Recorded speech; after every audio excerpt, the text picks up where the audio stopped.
बहुत समय पहले की बात है। एक समृद्ध और विशाल राज्य में रानी यशोवती का शासन था। रानी यशोवती की ख्याति दूर दूर तक फैली हुई थी। वह न केवल अपनी सुंदरता के लिए प्रसिद्ध थीं, बल्कि अपनी बुद्धिमानी, न्यायप्रियता और प्रजा के प्रति प्रेम के लिए भी पूरे राज्य में रिवर्ड थीं। उनकी प्रशासनिक क्षमता और निर्णय लेने की क्षमता ने राज्य को समृद्ध किया था। रानी के साथ उनका विवाह राजा वीरसेन से हुआ था, जो युद्ध में वीर और शौर्य के प्रतीक थे, परंतु राजनीति और राज्य की जिम्मेदारियों में उनकी कोई रुचि नहीं थी। उनका जीवन शिकार, संगीत और भव्य आयोजनों में बिता करता था। राजा वीरसेन की यह प्रवृत्ति समय के साथ बदलने लगी। राज्य के मामलों में उनकी दिलचस्पी कम होती गई और धीरे धीरे उन्होंने रानी यशोवती से दूरी बनानी शुरू कर दी।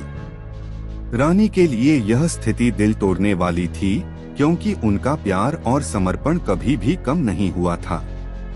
वह लगातार अपने पति के साथ रिश्ते को ठीक करने की कोशिश करती रहीं, लेकिन राजा वीरसेन का दिल अब सिर्फ भौतिक सुखों में ही रम गया था।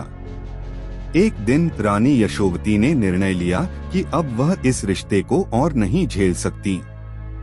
उन्होंने राज्य के दरबार में एक विशेष सभा का आयोजन किया। सभी मंत्रियों और प्रमुख व्यक्तियों को बुलाया गया।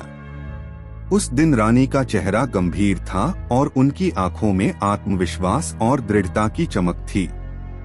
सभा में रानी ने सबके सामने घोषणा की, मैं वर्षों से इस राज्य में अपने पति के साथ अपने कर्तव्यों को निभाती आई हूँ, लेकिन अब एक पत्नी के रूप में मेरा आत्मसम्मान और मेरी आत्मा आहत हो चुकी है।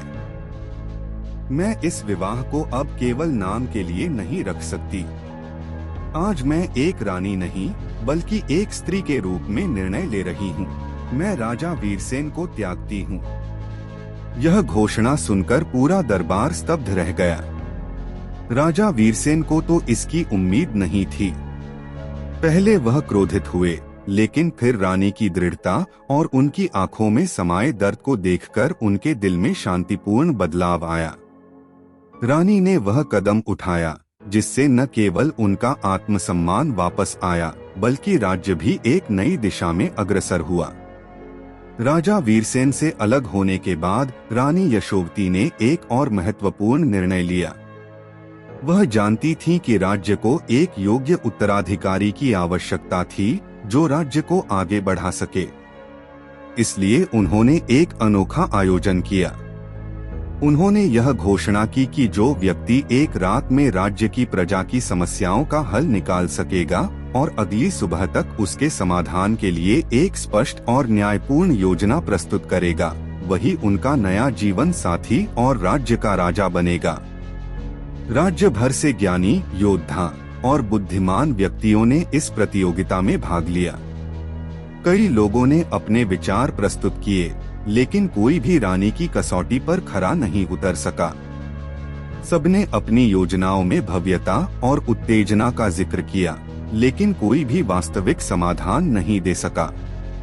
अंत में एक साधारण सा ब्राह्मण युवक आदित्य सामने आया। उसने रानी से कहा, रानी, मैं केवल विचार नहीं, बल्कि एक कार्य करने का प्रस्ताव लाया हूँ।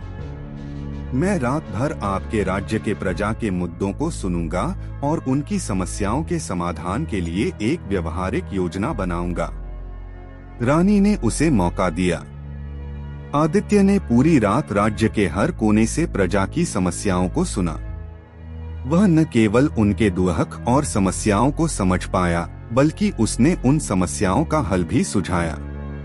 उसने एक न्यायपूर्ण प्रशासनिक योजना बनाई, जिसमें प्रजा की भलाई के लिए ठोस कदम उठाने की बात की गई थी। अगली सुबह रानी यशोवती ने सभी के सामने आदित्य की योजना प्रस्तुत की। उसकी योजना न केवल व्यावहारिक थी, बल्कि उसमें न्याय, समर्पण और प्रजा के हित की गहरी समझ थी।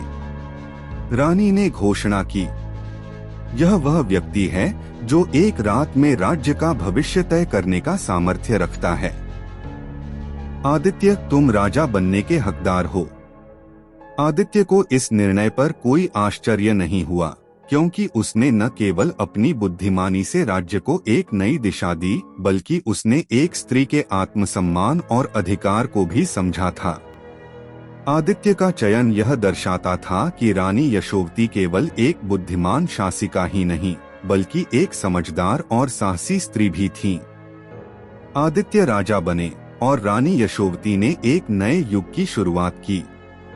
उन्होंने यह साबित कर दिया कि एक स्त्री को केवल प्रेम नहीं, बल्कि सम्मान और समानता की भी आवश्यकता होती है।